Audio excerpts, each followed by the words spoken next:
Comenzamos ya, como todos los miércoles y jueves, en estos últimos minutos de Noticias Telemedellín con nuestra habitual sección de víctimas y restitución de tierra. Les recordamos a los televidentes que tenemos desde ya nuestras líneas abiertas para recibir todas sus preguntas, sus inquietudes que tengan que ver precisamente con esta ley. Hay una persona de la unidad de víctimas en el máster, la parte interna de Noticias Telemedellín, que tiene toda la información en el sistema y por eso podemos dar respuesta inmediatamente a cada uno de los casos. Recuerdo los teléfonos 441-2100 a nivel local, además el 018-041-4099. Hoy nos acompaña Gerardo Vega, director de la Fundación Forjando Futuros, y también está con nosotros esta tarde Jorge Mario Alzate, director territorial de la unidad de víctimas. Vamos a hablar de la atención precisamente a víctimas de mina antipersonal y cuál es el enfoque que tiene la ley 1448 para la asistencia, la atención y la reparación integral de personas que han sufrido pues este flagelo. Sin embargo, vamos a comenzar con una llamada, pues ya está con nosotros Ana en la línea. Ana, buenas tardes, adelante, ¿cuál es su pregunta, su caso concreto? Cuéntenos. Sí, buenas tardes, niña, muy amable. A ver, niña, el motivo de mi llamada es el siguiente. Yo ya he llamado varias veces allá, inclusive con la doctora Beatriz la otra vez, hace por ahí 15 días, y le comenté mi caso. Yo ya tengo la resolución, yo ya estoy aceptada, me llegó cartica de Bogotá, y inclusive me citó un psicólogo para una reunión, para el manejo del dinero y de los bienes y todo. Hace ya va a ser 2 mesecitos, entonces yo la vez que ya me hablé con doña Beatriz, la abogada, y ella me dijo que averiguara en uno de los puntos más cercanos, y yo estoy averiguando, y la niña no sé si es que era nueva o qué, porque ella no me supo dar ninguna respuesta, sino que lo que me dijo fue que esperara. Entonces yo llamo como a ver más o menos cuánto tiempo se demora, o ¿cierto? Como para tener como una información mejor como de ustedes. Claro, Ana, entendido su caso, su pregunta es muy concreta, doctor Jorge Mario. Sí, doña Ana, mira, nosotros pues revisando su caso, efectivamente usted es una persona víctima del conflicto, fue reconocida por el Estado a través de la ley 1448, entiendo que ya su caso está completo, su documentación en términos de la indemnización está para pago, esperamos pues muy pronto informarle. Hay que también informar un poco a la gente que una vez podemos tener la documentación completa, pero ya para el pago, digamos, hay mucha gente que también puede estar en espera y la ley es una ley que nos habla de 10 años. Sin embargo, pues tampoco es que vaya a salir en 10 años, pero sí pues le estaremos informando. Es muy posible que a fin de año o el primer trimestre del año entrante, porque es un caso que ya se venía trabajando con anterioridad en el marco del decreto 1290. Pero es algo que hablábamos ayer también, Gerardo, cómo se va definiendo esa prioridad o esos tiempos en los cuales se le va reconociendo a las víctimas del conflicto armado su restitución, su reparación integral, su restitución de tierras. ¿Cómo sería la cola, no? Sí. Y los mecanismos de espera, José Mario, que de pronto creo que eso interesa mucho a la comunidad conocer. Bueno, nosotros en la unidad, pues uno es primero es que la gente o digamos las víctimas hayan podido, digamos, darle trámite a todos sus documentos, o sea, que esté al día, digámoslo así, con los requisitos frente al hecho victimizante para el tema de la indemnización. Y lo otro, pues hay un tema presupuestal también de la unidad, pero también hay un enfoque, digamos, ahí sí hay un enfoque, digamos, diferencial. En eso, digamos, la unidad tiene una resolución interna donde aplica para adultos mayores o mujeres cabeza de hogar o personas en situación de discapacidad. Es decir, se mira como el grado de vulnerabilidad que tiene el hogar o la víctima en términos para poder, digamos, priorizar ese pago de la indemnización para víctimas de otros hechos. Y en el caso de desplazamiento sí tenemos otros criterios diferentes. Gerardo, ¿qué ibas a comentar? No, porque es a partir de que ya es aprobada, es reconocida la persona como víctima, y entonces Jorge Mario nos está explicando, Jorge Mario, el director de la unidad aquí en Antioquia, nos está explicando esos grados de vulnerabilidad, porque claro, es entendible que hay personas y familias que necesiten más que otras. Una mujer cabeza de familia, sola, o niños o personas en discapacidad, pues tendrán que tener prioridad sobre el resto de personas que ya también han sido, les ha sido aprobado como víctima y están a la espera. Yo creo que vale la pena que tengamos una sección la próxima semana, y lo habíamos hablado ayer con la doctora Beatriz, para explicar esos mecanismos o esa prioridad que se le va dando a las familias y a las víctimas. Les propongo que hablemos ahora sí de lo que tiene que ver con las minas antipersonal. Gerardo, ¿qué es una mina antipersonal y por qué estas víctimas entran a la ley 1448 en el artículo 189? ¿Cuáles son las medidas especiales que estipula la ley? ¿Cómo opera este decreto? Primero decir que una mina antipersonal es un artefacto concebido o un aparato concebido para explosionar y para precisamente causar daño, que con el contacto o la cercanía explota y causa daño, hiere, hace mutilaciones en el cuerpo, muchas personas pierden la vida. Entonces, esa victimización ha sido concebida en la ley 1448 como víctima. Cuando la persona fallece, cuando desafortunadamente producto de una mina antipersonal la persona fallece, pues tiene los mismos derechos la persona para recurrir a la ley de víctimas y restitución de tierras, como se llama la ley, pero para que le reparen, le indemnicen a su familia el daño causado.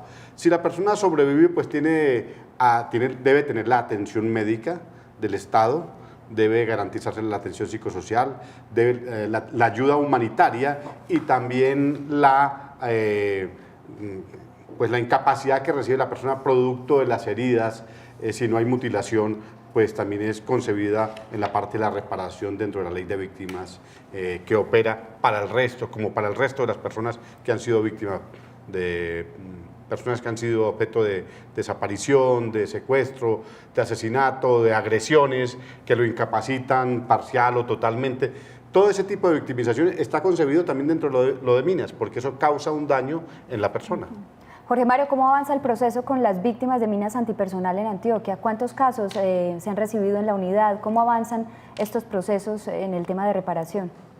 Bueno, mira, es un tema muy complejo en el tema de minas. Antioquia ocupa el primer lugar, lamentablemente, en accidentes, incidentes con minas antipersona. Son datos que reporta pues, la misma Unidad para las Víctimas y el Programa Presidencial de Atención contra Minas, el PAGMA. Y obviamente hay toda una institucionalidad en torno a la asistencia, atención y reparación a los afectados por minas, pero también muy enfocado hacia los temas de prevención. Ahorita en este año vamos con 18 casos. ¿Sí? Hay civiles, militares y obviamente actores del conflicto, la misma guerrilla o actores pues, que en ese intento, digamos, por colocar estos artefactos también son, digamos, lesionados por ellos mismos. Además de los rústicos, en que en muchos casos son. Y hemos encontrado que principalmente en el norte de Antioquia, Bajo Cauca, son los últimos casos, Cáceres, Tarazá. Ahí vemos niños, niñas, es decir, esto es lo peligroso de las minas, que no discrimina, sino que cualquiera puede ser, y en muchos casos los niños son los más afectados por el tema de minas. En el país, para que tengamos un contexto, estamos hablando de más de 10.000 víctimas, en Antioquia podemos estar alrededor de las 2.400 víctimas por minas antipersona, e incluimos pues a los militares también. Entonces, en esto, digamos, hay campañas muy fuertes de prevención, que la está haciendo la Gobernación de Antioquia a través de las escuelas, etcétera, y también en términos de desminado. Hay grandes avances en desminado, nos falta mucho. San Carlos, San Francisco, y ahora hay un desminado humanitario por civiles. Hay una organización internacional británica, Halo Trust, que hace un trabajo muy interesante con la misma gente, pues llevan muchos años haciendo esto, que también es complementario a lo que hace, digamos, el gobierno a través de sus fuerzas militares para poder garantizar, digamos, unos mínimos de protección a la población civil que está en estos entornos o que decide retornar a estos lugares. Entonces, esto es un trabajo para años, efectivamente, pero bueno, digamos, hay grandes retos. Por lo pronto, nosotros también nos estamos concentrando comunidad en brindarle una asistencia a las víctimas por minas. Vamos a recibir a Janet, que está con nosotros esta tarde en la línea. Janet, buenas tardes, adelante, ¿cuál es su caso? Niña, mira, el problema que yo tengo es que, mira, a mí ya me dieron mi indemnización, falta la parte de mi hijo. Lo que pasa es que ya él ya hizo la capacitación, tuvo entrevista con la psicóloga, entonces nos dijeron que esperáramos, más no nos dieron fecha ni nada para lo de la reparación de él. Él ya va a cumplir 20 años y me dijeron que cuando él cumpliera los 18, pues igual ya llevamos toda la documentación que nos habían pedido. Bueno, otro caso que tengo pendiente es algo que no, pues como que no me entra a mí. Mira que yo tengo otro niño que al momento de que mi esposo murió, él no quedó reconocido, más quedó reconocido con otro muchacho que yo convivía. Entonces, cuando yo hice la declaración, yo aclaré eso muy claro, o sea, yo dije eso, expliqué de que mi hijo que había quedado sin apellido. Me dijeron, no, eso entonces el niño no se puede incluir, eso queda así, simplemente se va a incluir el que tiene el apellido. Ahora me dicen que tengo que esperar, que mi hijo va a ajustar a los 18 años, ahora el 1 de enero, y me dicen que tengo que esperar que él mismo desista el apellido. El niño ya tiene 17 años y él no quiere ponerse ese apellido. Entonces, yo quiero como que me asesoren qué es lo que yo tengo que hacer ahí, porque me dicen que no pueden darle la indemnización al hijo mío completa por lo que le hace falta a la otra parte del otro niño, porque no tiene el apellido. Janet, bueno, gracias por contarnos tu caso. Esto nos ilustra, es un caso complejo. Es muy importante mencionar que para que pueda haber un proceso de reconocimiento como víctima debe haber una declaración, y como una declaración deben estar todos los miembros del hogar en esa declaración. Ahí nos cuentas un problema que hubo en que un momento dado no se inscribió uno de sus hijos, pues puede hacerlo ahora, o sea, con mayor de edad lo puede hacer, así haya pasado hace muchos años, o sea, como ya con 18 años puede ir a declarar él independiente, ¿sí? Hacer esa declaración independiente de los apellidos que tenga en este momento, igual como aparezca con su documento de identidad, digamos, informando cuál fue el hecho victimizante. Y en el caso tú recibiste tu indemnización, quedó pendiente lo de tu hijo, y en ese caso, digamos, vamos a estar atentos como a acompañar y asesorar ese trámite. También es importante mencionar que la indemnización no se entrega solamente al jefe de hogar o en nombre del jefe de hogar todo lo que le corresponde a una familia, sino a cada uno. Y con cada uno, digamos, hay un trámite, digamos, respectivo. En este caso, por ejemplo, a los niños menores de edad no se les entrega, sino que cuando cumplan su mayoría de edad a los 18, este recurso se le entrega y se le acompaña, digamos, con el tema de la inversión, la asesoría frente a ese recurso, en términos de garantizar y proteger los derechos, pues, de los niños también. Tomamos tus datos y pues seguiremos acompañando, digamos, una asesoría legal, en este caso, con trámites de registraduría y de registro frente a este caso. Pues gracias, doctor Jorge Mario, gracias al director de la Fundación Forjando Futuros, Gerardo Vega, por habernos acompañado. Llegamos al final de esta sección de víctimas y también de Noticias Telemedellín en esta emisión meridiana. Esta noche a las 7:25 tendremos más imágenes para contarles otras noticias, porque todo lo que pasa en la ciudad y el Valle de la Aburrá se ve primero aquí, en Noticias Telemedellín. Los espero.